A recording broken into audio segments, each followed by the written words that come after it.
Hello my friend. I will tell how to use this wired smoke sensor to the alarm host. Okay. Please see here. Look here.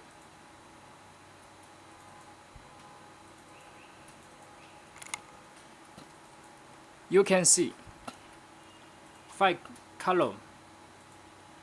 Yellow color you can let it. Only we use red color, black color, white color, and blue color. Okay.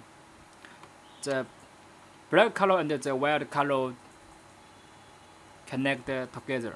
Okay. And let's test it. Okay.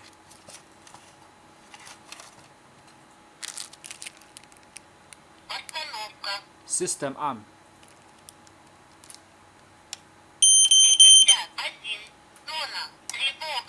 System alarm. Already alarm. Trigger alarm. Okay, thank you. Goodbye.